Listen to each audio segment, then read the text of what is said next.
ब्रजवासियों को जैसे पता चला कि मेरे नगर में कोई ये राजा आया है और ये कृष्ण बलराम जी को लेने के लिए आया है, तो मानो ब्रजवासी उसी दिन से बेसुध हो गए। नंद बाबा जी का अक्रूर जी ने घर पूछा, अक्रूर जी नंद बाबा जी के यहाँ पहुँचे और नंद बाबा जी को जैसे ही ये बात बताई कि हम मथुरा से आए हैं और मथुरा के राजा कंस ने निमंत्रण भेजा है, ये निमंत्रण पत्र है, आपको भी बुलावा है और आपके दोनों पुत्रों कृष्ण बलराम का भी बुलावा है। इतना प्रेम करते थे नंद बाबा अपने लाला को, और एक बाप अपने पिता एक बाप अपने पुत्र को प्रेम तो करता ही करता है। हाँ, एक माँ अपने पुत्र को तो लाड़ करती ही करती है, और जो बेटा अपने माँ के पास में रहता है, पिता के पास में रहता है, वही माँ बाप जब कभी अपने बेटे को कहीं बाहर भेजते हैं, कहीं नौकरी चाकरी में भेजते हैं, कहीं बाहर कमाने के लिए भेजते हैं, कहीं विद्यालय में पढ़ने के लिए हॉस्टल में बाहर भेजते हैं, तो उस समय पूछो उन माता पिता के दिल में क्या गुजरती होगी। हाँ, उस समय उनका हृदय क्या कहता होगा। नंद बाबा ने जैसे सुना तो नंद बाबा जी पछाड़ खाकर गिर पड़े। यशोदा जी अक्रूर जी के लिए भोजन की थाली, नाश्ते की थाली बनाकर लेकर आ रही थी, और जैसे ही यशोदा जी ने सुना, यशोदा जी के हाथ से थाली छूट गई, पृथ्वी पर धड़ाम से गिरी।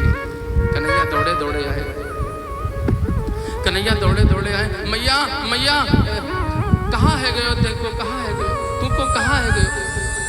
मैया ने अपने आप को संभाला, लाला मैं तुझे नहीं जाने दूंगी। मैया कौन मुंह को लेके जा रहे हो है, देख तो सही। सामने देखा अक्रूर जी से कन्हैया जी मिले। कन्हैया धीरे से चुपके से मैया के पास आए, मैया की गोदी में बैठ गए, जान गए कि लीला करनी है। मैया की गोदी में बैठ गए कन्हैया, और धीरे से यशोदा मैया की ठोड़ी में हाथ रख करके धीरे से प्यार से पुचकारते हुए बोले, मैया मैया मुँह को जाइए की आज्ञा दे दो। मैया मैं आज जाऊंगा और परसों वापस आ जाऊंगा। बच्चे को बैठा लो सर। मैया मैं आज जाऊंगा और परसों ही वापस जल्दी से आ जाऊंगा। मैया लाला की ओर निहारने लगी, लाला तू मुझ से जुदा है चाहे, लाला मैं तुझको अपने आप से नहीं जुदा कर सकती। क्यों? तू मेरे नैनों का तारा है और मेरे हृदय का टुकड़ा है। राधे श्याम जी ध्यान दीजिए, बात करेंगे तो फिर पीछे वालों का ध्यान भटकेगा। तू मेरे हृदय का टुकड़ा है, मेरे आंखों का तारा है। हे लाल, अगर तू चला गया तो मेरे प्राण चले जाएंगे। कन्हैया ने यशोदा मैया की ठोड़ी में धीरे से हाथ धरी और धर के बोले, मैया मैं यहीं गैया चराऊं, मैं यहीं माखन खाऊं, यहीं चोरी करूं। मैया तू मोते बड़ी नाराज है गई होगी, तू मोते नाराज भी तो हो जाती है ना, चोरी मैं करता हूं तो तुझको अच्छा नहीं लगता है। तो मैया मैं सोच रहा हूं कि मैं थोड़ा सा राजा के पास घूम आऊं, अपने कंस जी जो हैं वो मामा जी हैं, तो मामा से जाकर के मिल आऊं। कन्हैया ऐसी बातें बनाने लगे, मैया की आंखों से अश्रु झरझर बह रहे हैं। कन्हैया बोले, मैया एक बात कहूं, हम यहीं गैया चराएं, यहीं गोपगवाला बन करके खेलें कूदें। बोले, मैया एक बात कहूं, हम यहीं गैया चराएं, यहीं गोपगवाला बन करके खेलें कूदें, आपके पास रहें। मैया हमने राजा नहीं देखे, राजा कैसे होते हैं, बड़े बड़े राजाओं को हमने कभी देखा नहीं मैया, और हमारे कंस मामा जी के दरबार में तो बहुत बड़े बड़े दूर दूर के राजा आवेंगे, और उन राजाओं को मैया हम देखना चाहें। मैया मुँह को जाइए की आज्ञा दो, मैं आज जाऊंगा और परसों ही वापस आ जाऊंगा। गोविंद कन्हैया बार बार यशोदा मैया से निवेदन करते हैं, रात कब गुजर गई पता ही नहीं चली। लाला गोदी में ही सो गए और मैया रात भर जागती रही, लाला को अपनी गोद में लिए हुए सिर पर हाथ फेरती रही। मेरा लाला मुझसे जुदा नहीं हो सकता। एक माँ से जब पुत्र, उसका प्राणों से प्यारा पुत्र जुदा होता है ना साहब, उस माँ के हृदय से पूछो उस माँ का क्या हाल हो रहा होता है। माँ अपने बच्चों के लिए सब कुछ सहन कर सकती है। माँ अपने बच्चों के लिए सारे कष्ट, सारी विपदाएं, सारे दुख दुविधाएं सब सहन कर सकती है, लेकिन अपने उसका बच्चा पता है चाहे जैसा हो, हाँ, चाहे जैसा भी हो, चाहे उद्दंड हो, सीधा साधा हो, भोला भाला हो, या नटखट हो या कुपाटी हो, जैसा भी हो, लेकिन अपने प्यारे बच्चे को, एक माँ की ममता देखो। माँ अपने बच्चे को कभी जुदा नहीं कर सकती, माँ अपने बच्चे के लिए कभी उल्टा नहीं सोच सकती है। क्यों? क्योंकि कुपुत्रो जायेत क्वचिदपि कुमाता न भवति। आपको पता है एक पुत्र तो कुपुत्र हो सकता है, लेकिन माता कभी कुमाता नहीं होती है। माता कभी कुमाता नहीं हो सकती है। माँ चाहे तो अपने बच्चे को, अपने बच्चे पर सब कुछ बलिदान कर देती है।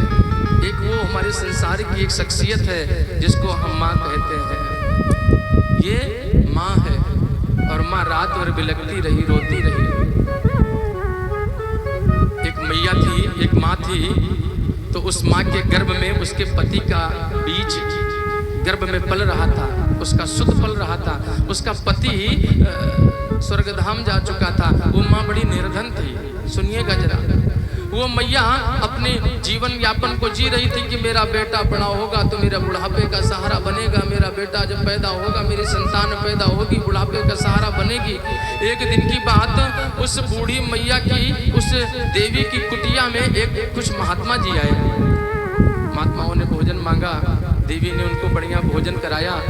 देवी बड़ी प्रसन्न थी कि महात्मा ने दर्शन दिया, महात्माओं ने वरदान दिया। महात्माओं ने देवी की रेखा को देखा, मस्तिष्क की रेखाओं को, और देखकर कहा, हे देवी, मैं तुम्हें आशीर्वाद देता हूँ कि जो तुम्हारे बेटा पैदा होगा ना, अगर वो अभिजित मुहूर्त में पैदा हुआ, एक मुहूर्त आता है जिसको अभिजित मुहूर्त कहते हैं, इस अभिजित मुहूर्त में मेरे भगवान श्री राम जी का जन्म हुआ था। हाँ, ये अभिजित मुहूर्त प्रत्येक मास में हर महीने आया करता है।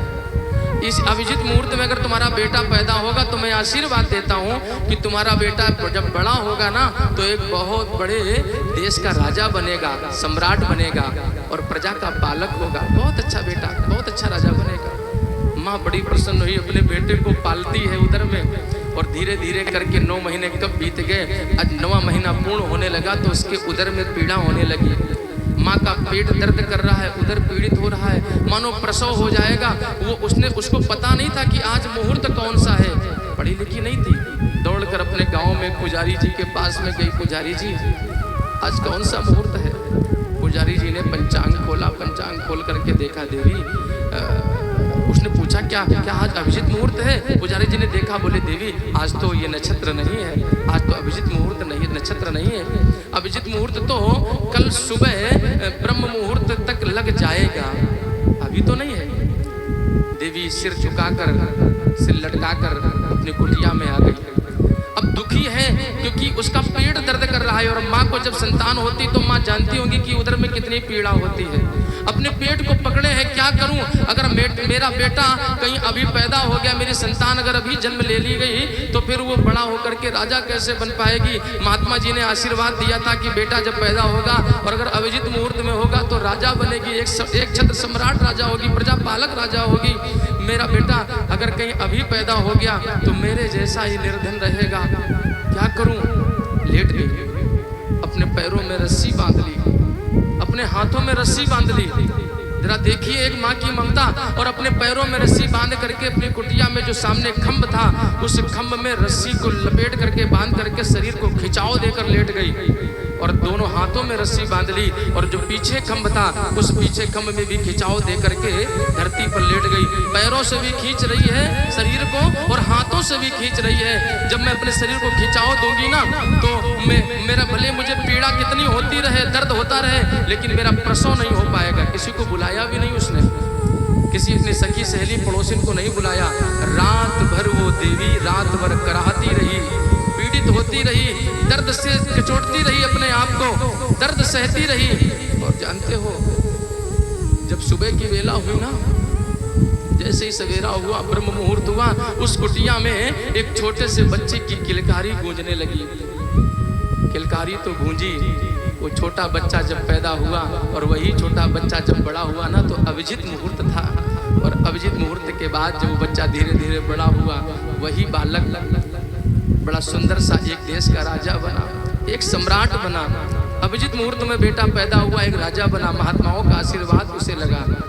लेकिन वो माँ जब उसने अपने बच्चे को अभिजीत मुहूर्त में जन्म दिया ना, तो अपने बच्चे को जन्म देते ही उसके बाद अपने प्राणों को निछावर कर गई और सदा सदा के लिए छोड़कर चली गई, सदा सदा के छोड़कर चली गई। अपने आप को पीड़ा दे सकती है वो माँ है, अपने आप को दुख कष्ट सहन कर सकती है वो माँ है। माँ को रहता नहीं है धन व माल से मतलब, बगीचा बाग ना कोठी मकान से मतलब, नहीं रहता है दुनिया की चाल ढाल से मतलब, उसे तो रहता है बस अपने लाल से मतलब। क्यों?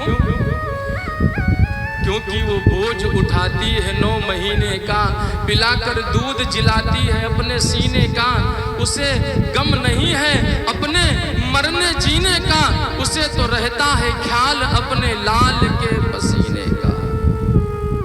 माँ कहती है लाल मेरा हजारा होगा।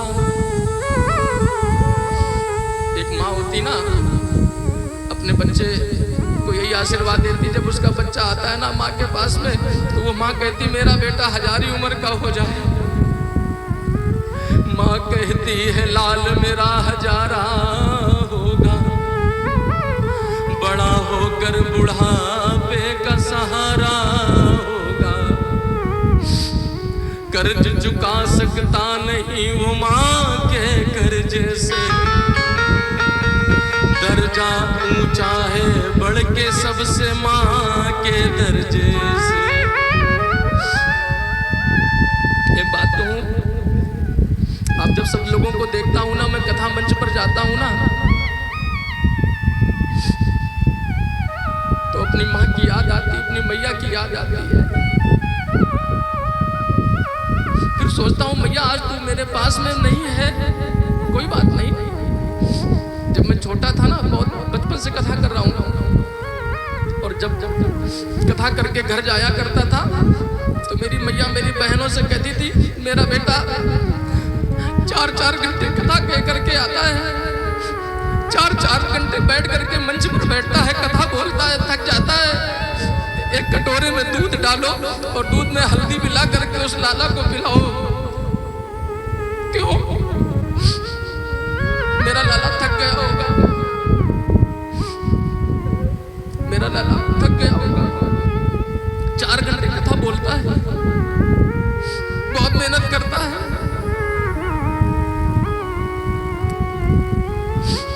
और वो माँ जब छोड़कर चली गई ना, मानो जब मैं कथा करता हूँ मंच पर बैठ करके, और मुझे जितनी अपनी मैयाओं के दर्शन होते हैं, तो मुझे आप समस्त मैयाओं के मुखमंडल में अपनी माँ की तस्वीर नजर आ जाती है। ये है मेरी माँ। आज तेरा ही आशीर्वाद,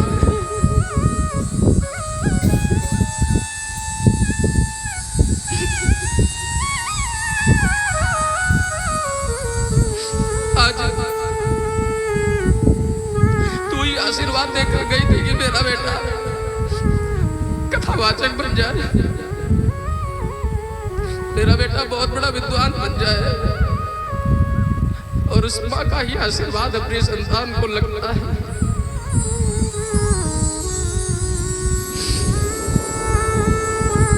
अब समस्त मैयाओं में मुझे अपनी माँ का दर्शन होता है। मैं अपनी मैयाओं के चरणों में बारंबार प्रणाम करता हूँ।